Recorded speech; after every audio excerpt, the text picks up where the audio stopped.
The following information is provided relating to the acquiring company E limited and the target company H limited. तो जो E company है वो हमारा acquirer हो गया और जो H लिमिटेड है ये हमारा टारगेट कंपनी हो गया। अच्छा, इन दोनों से रिलेटेड कुछ हमें इन्फॉर्मेशन नीचे दे रखी है। नंबर ऑफ़ शेयर्स हमें दे रखा है और जिसकी फेस वैल्यू कितनी है 10 रुपये की है। मार्केट कैपिटलाइजेशन हमें दे रखा है यानी मार्केट कैप दे रखा है। पीई रेशियो भी हमें दे रखा है, रिजर्व एंड सरप्लस दे रखा है और प्रमोटर्स की होल्डिंग दे रखी है। यानी टोटल 20 लाख में से ना जो प्रमोटर्स है उसके 9.5 लाख हैं, इधर 15 लाख में से प्रमोटर्स के पास 10 लाख हैं। The board of directors of both the companies have decided to give a fair deal to the shareholders. Accordingly, the weights are decided as 40%, 25% and 35% respectively for earnings, book value and market price of share of each company for swap ratio. कह रहा है कि आप swap ratio किस तरीके से calculate करेंगे। देखो पहले तो हमें कहता है कि आप 3 स्वैप रेशियो कैलकुलेट करो, ईपीएस के बेस पे, बुक वैल्यू पर शेयर के बेस पे और मार्केट प्राइस पर शेयर के बेस पे आप 3 स्वैप रेशियो कैलकुलेट करो। और जो आपने स्वैप रेशियो ईपीएस के बेस पे कैलकुलेट किया है ना उसको 40% का वेट दो। जो बुक वैल्यू पर शेयर के हिसाब से आपने जो स्वैप रेशियो कैलकुलेट किया उसको 25% का वेट दो। और जो मार्केट प्राइस पर शेयर के हिसाब से आपने जो स्वैप रेशियो कैलकुलेट किया है उसको 35% का वेट दो। और जो भी रिजल्टेंट जो भी आएगी आपकी स्वैप रेशियो उन सब स्वैप रेशियो की क्या करो आप प्लस कर दो और प्लस करके जो भी सम आएगा वो आपका स्वैप रेशियो माना जाएगा। यानी जैसे आपने मान लो स्वैप रेशियो आपका ये आ गया 40:1। ये हाइपोथेटिकल सिचुएशन बता रहा हूँ मैं कि ये स्वैप रेशियो ईपीएस के बेस पे, तो इसको आप 25% से इंटू कर दो। ईपीएस के बेस पे कितना है तो 40% का वेट देना है, 40% का वेट देना है। ये मान लो बुक वैल्यू वाला स्वैप रेशियो आ गया तो इसको 25% का वेट दो। ये आपका मार्केट प्राइस के बेस पे आ गया तो इसको वेट देना अपने को 35% का। ठीक है, अब यहाँ से जो भी आंसर आएगा उन सबको टोटल करके ये फाइनल सम लिया हो तो ये फाइनल सम होगा, यही आपका स्वैप रेशियो माना जाएगा एक्चुअल में। ठीक है, तो इस तरीके से निकालने के लिए हमें स्वैप रेशियो कह रहा है ये। खैर देखते हैं, सबसे पहले ये हमें मार्केट प्राइस निकालने के लिए कह रहा है, अर्निंग पर शेयर निकालने के लिए कह रहा है और बुक वैल्यू पर शेयर निकालने के लिए कह रहा है। अब ये क्या कह रहा है, ये कह रहा है कि अभी मर्जर हुआ नहीं है, मर्जर के पहले आप हमें क्या निकाल कर दो, एमपीएस निकालो, ईपीएस निकालो और बुक वैल्यू पर शेयर निकालो। ये हमें निकालने के लिए कह रहा है मर्जर के पहले इन दोनों कंपनीज का, तो निकाल लेते हैं। अब देखो मार्केट कैपिटलाइजेशन हमें दे रखी है, नंबर ऑफ शेयर्स भी दे रखी है, तो अगर हम इन दोनों को डिवाइड करें, market cap divide by number of shares, तो हमारा क्या आ जाएगा निकल करके, हमारा ये मार्केट प्राइस पर शेयर हमारा निकल करके आ जाएगा। तो हमने यहीं पे कर दिया market cap divide by number of share, तो हमारा कितने निकल करके आ गया, मार्केट प्राइस पर शेयर निकल करके आ गया। दूसरा हमें निकालना था ईपीएस। अब देखो अगर आपका एक बार एमपीएस निकल करके आ गया और पीई रेशियो आपको गिवन हो तो आप ईपीएस भी बड़े आराम से निकाल सकते हो। तो पीई रेशियो तो हमें दे रखा है तो ईपीएस हम बड़े आराम से निकाल लेंगे। क्यों? क्योंकि जो पीई रेशियो होता है वो हमारा क्या होता है, एमपीएस बाई ईपीएस। आपको ईपीएस निकालना है तो क्या करना पड़ेगा, एमपीएस बाई पीई कर दो तो आपका क्या निकल करके आ जाएगा, ईपीएस बड़े आराम से आपका निकल करके आ जाएगा।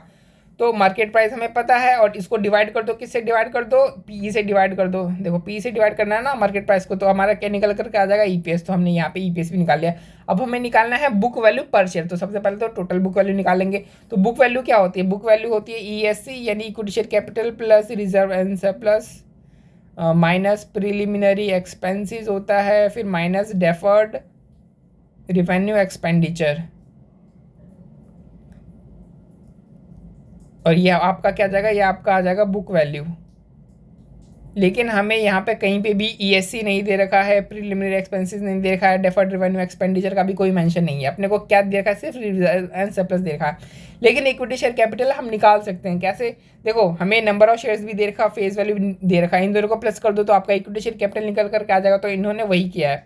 देखो शेयर कैपिटल हम इन्होंने क्या किया, नंबर ऑफ शेयर्स इंटू लिख दे तो इधर number of shares into face value, इन्होंने यहाँ पे ये फेस वैल्यू, फेयर वैल्यू नहीं है, ठीक है, फेस वैल्यू 10 रुपये का। तो यहाँ पे इंटू किया तो हमारा ई लिमिटेड और एच लिमिटेड का इक्विटी शेयर कैपिटल आ गया, और रिजर्व एंड सरप्लस तो हमें पहले से दे रखा है। इन दोनों को प्लस कर दो तो आपका बुक वैल्यू कितना जाएगा, 800 लाख और 480 लाख। अब ये बुक वैल्यू है, हमें बुक वैल्यू पर शेयर निकालना है, तो हम क्या निकालेंगे, पर शेयर निकालने के लिए इसको नंबर ऑफ शेयर से डिवाइड कर देंगे। तो जो 800 लाख और जो 480 लाख है इसको हम नंबर ऑफ शेयर से डिवाइड कर देंगे, यानी नंबर ऑफ शेयर कितने थे, 20 लाख और इसका 15 लाख, तो डिवाइड कर दो तो आपका बुक वैल्यू पर शेयर कितना आएगा, इधर 40 आ जाएगा और इधर 32 का आ गया। तो हमसे इन्होंने ये तीनों चीज़ें पूछी थी, हम इन्हें ये तीनों चीज़ें निकाल दी। अभी हमसे स्वैप रेशियो पूछ रहा है, तो स्वैप रेशियो तो आपको पता है किस तरीके से निकालना है। तो सबसे पहले हमें स्वैप रेशियो निकालना है ईपीएस के बेस पे, बुक वैल्यू पर शेयर के बेस पे और एमपीएस के बेस पे। तो पैरामीटर हमारा क्या होगा, सबसे पहले हम पैरामीटर लेते हैं ईपीएस को।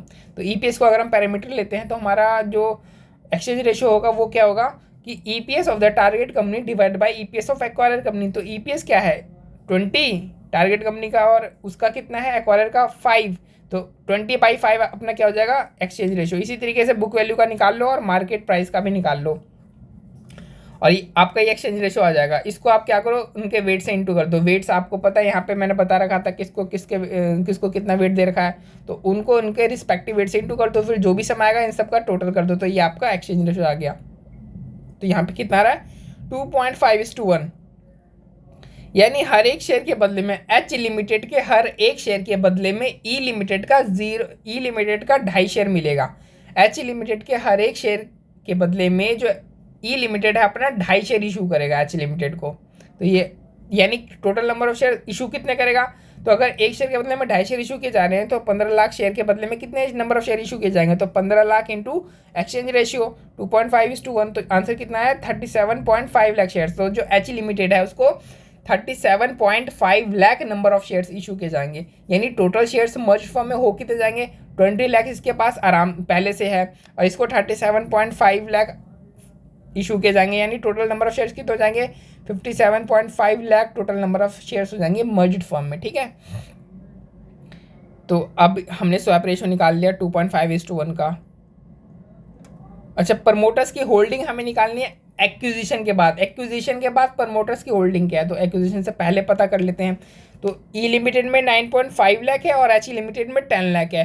तो एक्विजिशन के बाद ई लिमिटेड में के शेयर्स में तो कोई नंबर ऑफ शेयर्स में कोई चेंज आएगा नहीं, तो जो प्रमोटर्स की होल्डिंग है वो 9.5 ही रहेगी, ठीक है।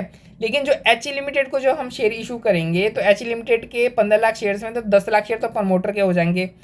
तो 10 लाख अगर हम 15 लाख के बदले में 37.5 लाख अगर शेयर इशू कर रहे हैं, तो प्रमोटर्स के जो 10 लाख शेयर हैं उनको उसके बदले में 10 लाख शेयर्स के बदले में कितने हम शेयर इशू करेंगे, तो देखो यहाँ पे हमने निकाल रखा है 10 × 2.5 है, क्योंकि हर एक शेयर के बदले में हम 2.5 शेयर इशू कर रहे हैं। तो अगर प्रमोटर के पास अगर 10 लाख शेयर हैं, एच लिमिटेड के प्रमोटर्स के पास अगर 10 लाख शेयर हैं, तो एच लिमिटेड के प्रमोटर्स को मर्ज होने पर कितने शेयर्स इशू किए जाएंगे, 25 लाख शेयर इशू किए जाएंगे। यानी जो प्रमोटर है ई लिमिटेड का उसके पास 9.5 लाख शेयर्स हैं, जो एच लिमिटेड का प्रमोटर्स है उसको 25 लाख शेयर्स मिल जाएंगे। यानी total number of shares promoters के पास हो कितने जाएंगे, जो टोटल नंबर ऑफ शेयर्स है प्रमोटर्स के पास वो आपको हो जाएंगे 34.5 लाख शेयर्स। कैसे ये एक तो 25 लाख शेयर्स ये रहे और 9.5 लाख शेयर्स ई लिमिटेड के हैं, तो कितने हो गए 34.5 लाख शेयर्स प्रमोटर के पास हो गए। अब टोटल नंबर ऑफ शेयर्स कितने थे, टोटल नंबर ऑफ शेयर्स थे 57.5 लाख, और 37.5 किसके पास है, सॉरी 34.5 लाख किसके पास है, प्रमोटर के पास। यानी टोटल शेयर्स मर्ज फर्म में अगर टोटल शेयर 57.5 लाख है और उसमें से 34.5 लाख प्रमोटर्स के पास है, यानी टोटल होल्डिंग का जो 60% है वो किसके पास है, प्रमोटर्स के पास है, ठीक है।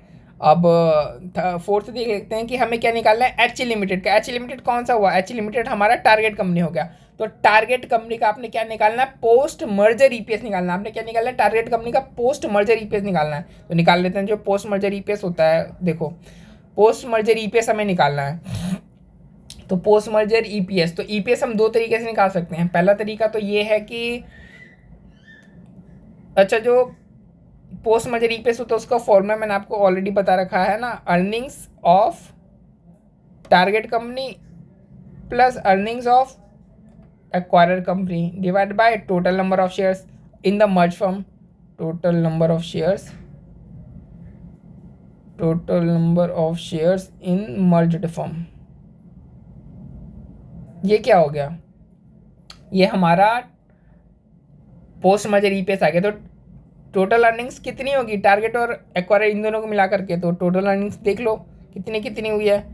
तो टोटल अर्निंग्स हमने यहाँ पे निकाल ली थी ना, कैसे निकाल दी, EPS into number of shares करके, तो इसकी 100 लाख आ रही है, इसकी 300 लाख है, यानी टोटल अर्निंग्स कितनी होगी 400 लाख।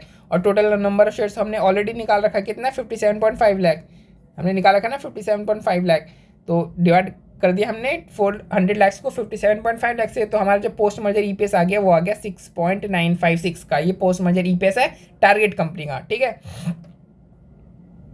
टारगेट कंपनी कह लो या एक्वायरर कह लो, बात तो सेम ही है। मर्ज्ड फर्म में तो दोनों को तो सेम ही नाम मिल रहा है। जो एच लिमिटेड है वो क्या वो किस में कन्वर्ट हो जाएगा, ई लिमिटेड में कन्वर्ट हो जाएगा। क्यों, क्योंकि ये मर्ज हो चुका है अब। Expected market price per share and market capitalization of E limited after acquisition assuming PE ratio of E limited remains unchanged. कह रहा कि आप ऐसा मान करके चलो ना कि जो पीई रेशियो है ना ई लिमिटेड का, वो पोस्ट मर्जर और प्री मर्जर सेम ही है, वो चेंज नहीं हुआ है। यानी जो प्री मर्जर जो ई लिमिटेड का जो पीई रेशियो था वही पोस्ट मर्जर उसका पीई रेशियो रहेगा। यानी जो मर्ज्ड फर्म का जो पीई रेशियो है वो सेम है किसके, एक्वायरर के पीई, बिफोर मर्जर जो एक्वायरर का पीई रेशियो था उसके। तो और ये जूम करते हुए आपने क्या निकालना है, आपने expected market price per share निकालनी है और उसके बाद आपने मार्केट कैपिटलाइजेशन निकालनी है। तो एक बार अगर हमें एमपीएस निकल करके आ जाए तो मार्केट कैप तो आराम से निकाल सकते हैं। मार्केट कैप निकालने के लिए हमें करना क्या पड़ेगा, एमपीएस में into number of shares, total number of shares कर देंगे मर्ज फर्म का, ये आपका क्या आ जाएगा, ये आपका मार्केट कैप आराम से निकल करके आ जाएगा। तो सबसे पहले हमें क्या निकालना है, सबसे पहले हमें एमपीएस निकालना है। तो एमपीएस निकालने के दो तरीके होते हैं। पहला तरीका ये होता है कि जो मार्केट कैप है उसको टोटल नंबर ऑफ शेयर से डिवाइड कर दो, बट हमें मार्केट कैप तो निकालना है, हमें मार्केट कैप के बारे में पता थोड़ी है। तो हम क्या करेंगे, हम सबसे पहले एमपीएस निकालेंगे। अच्छा, एमपीएस निकालने का दूसरा तरीका क्या होता है कि हम पीई रेशियो की हम हेल्प लें। तो पीई रेशियो क्या है, पी रेशियो तो इसने बोला कि आप क्या करो, जो एक्वायरर का जो प्री मर्जर जो पी रेशियो है उसी को आप मर्ज फर्म का भी पी रेशियो मान लो। इसने ऐसा ही बोला हमें। तो पी रेशियो में कितना दे रखा है एक्वायरर का बिफोर मर्जर कितना 10, तो हमें मर्ज फर्म का जो पी रेशियो मानना है वो कितना मानना है, वो भी 10 मानना है। तो पी रेशियो क्या होता है, मैंने आपको पहले बताया था, जो पी रेशियो होता है वो एमपीएस इंटू ईपीएस होता है। तो हमें क्या निकालना है, हमें एमपीएस निकालना है। तो हमें क्या करना पड़ेगा, हमें पोस्ट मर्जर पीई को पोस्ट मर्जर ईपीएस से अगर हम इंटू कर दें तो हमें पोस्ट मर्जर एमपीएस निकल करके आ जाएगा। तो पोस्ट मर्जर पीई कितना है 10, वही प्री मर्जर और पोस्ट मर्जर तो सेम ही है, तो 10 आ गया। और पोस्ट मर्जर ईपीएस तो अभी हमने निकालना है कितना, मर्ज फर्म का 6.956, इसको इंटू कर दिया तो हमारा जो मर्ज फर्म का जो एमपीएस आ गया वो कितना आ गया 69.56, ये एमपीएस आ गया। अब हम मार्केट कैप निकालने के लिए क्या करेंगे, इसको इंटू कर देंगे टोटल नंबर ऑफ शेयर्स कितने 57.5 लाख से, तो इसको हमने इंटू कर दिया किसको 57.5 लाख से। तो मार्केट कैप टोटल निकल करके कितनी आ गई 4000 लाख की मार्केट कैप हमारी मर्ज फर्म की निकल करके आ गई है। तो 5 रिक्वायरमेंट हमने पूरी कर दी है। छठी रिक्वायरमेंट देखते हैं। छठे में हमसे कह रहा है कि फ्री फ्लोट मार्केट कैपिटलाइजेशन निकालना है मर्ज फर्म का। तो जो फ्री फ्लोट मार्केट कैपिटलाइजेशन होता है इसका मतलब होता है आउटसाइडर का मार्केट कैप आपको निकालना है। अभी आपने जो निकाला मार्केट कैप वो पूरे फर्म का निकाला, अब आपको जो आउटसाइडर्स है ना, आउटसाइडर्स का आपको निकालना है मार्केट कैप। तो ये देखो आउटसाइडर का मार्केट कैप कैसे निकालेंगे हम, तो market price per share into outsider के नंबर ऑफ शेयर। अब आउटसाइडर के नंबर ऑफ शेयर पता कैसे करें, तो टोटल शेयर्स हैं कितनी 57.5 lakh total number of shares हैं, उसमें से 34.5 लाख हमने अभी निकाला था। 34.5 लाख किसके थे शेयर्स, प्रमोटर्स के शेयर थे। तो आउटसाइडर के शेयर इन दोनों का डिफरेंस ही होगा ना, तो इनके डिफरेंस से आपको आउटसाइडर का शेयर निकल करके आ जाएगा।